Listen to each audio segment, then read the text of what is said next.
বাংলাদেশের সকল সরকারি চাকরিজীবীদের জন্য দারুণ সুখবর দিল সরকার। আপনারা স্ক্রিনে দেখতে পাচ্ছেন bdnews24.com এর একটি প্রতিবেদনের শিরোনামে যেমনটি বলা হচ্ছে, সরকারি চাকরিজীবীদের নতুন বেতন জুলাই থেকে ধাপে ধাপে কার্যকর করা হচ্ছে এবং এমনটি জানিয়েছেন সরকারের পক্ষ থেকে অর্থমন্ত্রী। তো কি বলা হচ্ছে মূলত এই সংবাদ প্রতিবেদনে, কার কত টাকা বৃদ্ধি পাচ্ছে, অবসরভোগীরা কি কি সুবিধা পাচ্ছেন এবং সরকারি কর্মকর্তা কর্মচারীরা বিশেষ করে 11 থেকে 20তম গ্রেডের কর্মচারীরা অতিরিক্ত কি কি সুবিধা পাচ্ছেন এবং তাদের অন্যান্য ভাতাগুলোতে কি পরিমাণ টাকার বৃদ্ধি পাচ্ছে, এই সংক্রান্ত বিস্তারিত তথ্য জানাবো আজকে ভিডিওতে। আমরা প্রতিবেদনটি প্রথম থেকে একটু পড়ে নিচ্ছি। সরকারি চাকরিজীবীদের নতুন বেতন কাঠামো নতুন অর্থবছরের শুরু থেকে ধাপে ধাপে বাস্তবায়ন করার ঘোষণা দিয়েছে সরকার। বৃহস্পতিবার 2026-27 অর্থবছরের বাজেটে বক্তৃতায় অর্থমন্ত্রী আমির খুসরো মোহাম্মদ চৌধুরী এই ঘোষণা দেন। তিনি বলেন, সরকারি চাকরিজীবীরা বিগত 11 বছর ধরে একই বেতন কাঠামোতে তারা বেতন পাচ্ছিলেন। ইতিমধ্যে মূল্যস্ফীতিজনিত কারণে জীবনযাত্রার ব্যয় অনেকটাই বৃদ্ধি পেয়েছে।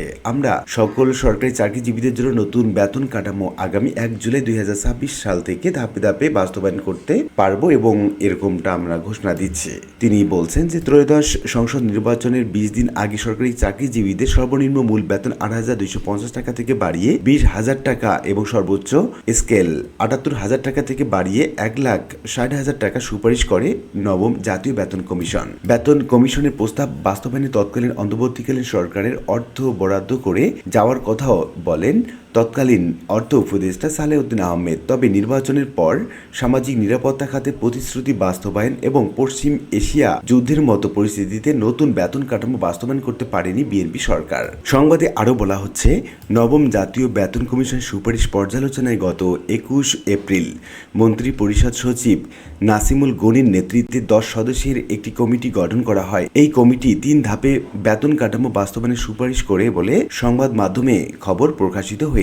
সেখানে বলা হয়েছে, প্রথম ধাপে 2026-27 অর্থবছর নতুন বেতন কাঠামোর মূল বেতনের 50% কার্যকর করা হবে। পরের অর্থবছরে বাকি 50% কার্যকর করা হবে। তৃতীয় বা সর্বশেষ ধাপে 2028 এবং 29 অর্থবছরের মূল বেতনের সঙ্গে বিভিন্ন আনুষঙ্গিক ভাতা এবং অন্যান্য আর্থিক সুবিধা পুরোপুরি সমন্বয় করা হবে। সুপারিশ জমা দেওয়ার সময় নবম জাতীয় বেতন কমিশন প্রধান জাকির আহমেদ খান বলেছিলেন, প্রস্তাবগুলো বাস্তবায়ন করতে হলে 1,06,000 কোটি টাকা প্রয়োজন হবে। বর্তমানে 14 লাখ সরকারি কর্মকর্তা এবং কর্মচারী, সেই সঙ্গে 9 লাখ পেনশনভোগীর জন্য সরকারের বার্ষিক ব্যয় হচ্ছে 1,31,000 কোটি টাকা। এর মধ্যে আছেন 5 লাখের মতো বেসরকারি এমপিভুক্ত শিক্ষক এবং কর্মচারী। 2013 সালে অষ্টম জাতীয় বেতন কমিশনের পর দীর্ঘ 12 বছর পর নতুন বেতন কমিশন গঠিত হয়। এখন আমরা দেখে নেব নতুন এই বেতন কাঠামোতে কার বেতন কত পাচ্ছে। নতুন বেতন কাঠামোতে সর্বনিম্ন এবং সর্বোচ্চ বেতন মূল বেতনের মধ্যে 1:8 অনুপাতে পার্থক্য রাখা হয়েছে। বর্তমানে যেটা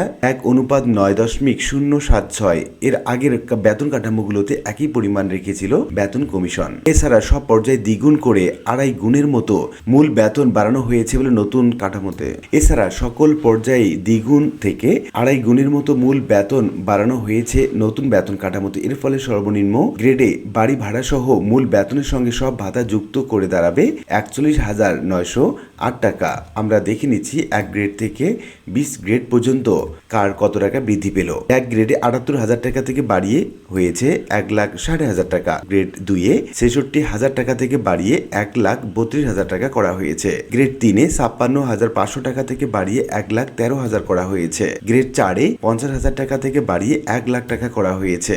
গ্রেড 5-এ 43,000 টাকা থেকে বাড়িয়ে 86,000 টাকা করা হয়েছে। গ্রেড 6-এ 35,500 টাকা থেকে বাড়িয়ে 71,000 টাকা করা হয়েছে। গ্রেড 7-এ 29,000 টাকা থেকে বাড়িয়ে 58,000 টাকা। এরপর আমরা দেখে নিচ্ছি গ্রেড 8 23,000 টাকা থেকে বাড়িয়ে 47,200 টাকা। গ্রেড 9 22,000 টাকা থেকে বাড়িয়ে 45,100 টাকা। গ্রেড 10 16,000 টাকা থেকে বাড়িয়ে 32,000 টাকা। গ্রেড 11 12,500 টাকা থেকে বাড়িয়ে 25,000 টাকা করা হয়েছে। এরপর আমরা দেখে নিচ্ছি গ্রেড 12 11,300 টাকা থেকে বাড়িয়ে 24,300 টাকা। গ্রেড 13 11,000 টাকা থেকে বাড়িয়ে 24,000 টাকা। গ্রেড 14 10,200 টাকা থেকে বাড়িয়ে 23,500 টাকা করা হয়েছে। এরপর এরপর আমরা দেখে নিচ্ছি গ্রেড 15 9,700 টাকা থেকে বাড়িয়ে 22,800 টাকা করা হয়েছে। গ্রেড 16 9,300 টাকা থেকে বাড়িয়ে 21,900 টাকা করা হয়েছে। গ্রেড 17তে 9,000 টাকা থেকে বাড়িয়ে 21,400 টাকা করা হয়েছে। গ্রেড 18তে আমরা দেখতে পাচ্ছি 8,800 টাকা থেকে বাড়িয়ে 21,000 টাকা। গ্রেড 19-এ 8,500 টাকা থেকে বাড়িয়ে 20,500 টাকা করা হয়েছে এবং গ্রেড 20-এ অর্থাৎ সর্বনিম্ন গ্রেডে 8,250 টাকা থেকে বাড়িয়ে 20,000 টাকা মূল বেতন করা হয়েছে। তো উল্লিখিত বিভিন্ন আলোচনা থেকে আমরা এটুকু বলতে পারি যে প্রথম ধাপে 50% মূল বেতন বৃদ্ধি করা হবে, তার পরের বছর 50% অর্থাৎ 100% মোট দুইটা মিলিয়ে বেতন বৃদ্ধি করা হবে এবং তৃতীয় ধাপে অন্যান্য সকল ভাতা বৃদ্ধি করা হবে। প্রথম এবং দ্বিতীয় ধাপে এই ভাতাগুলো বৃদ্ধি হবে না এমনটি জানা যাচ্ছে বিভিন্ন প্রতিবেদন থেকে। আশা করি বিষয়টি বুঝতে পেরেছেন। আর আজকে ভিডিওটি এ পর্যন্তই। ভিডিওটি ভালো লাগলে লাইক কমেন্ট করতে ভুলবেন না। ভিডিওটি ভালো লাগলে অবশ্যই সাবস্ক্রাইব করে পাশেই থাকবেন এবং দেখা হবে অন্য কোনো ভিডিওতে।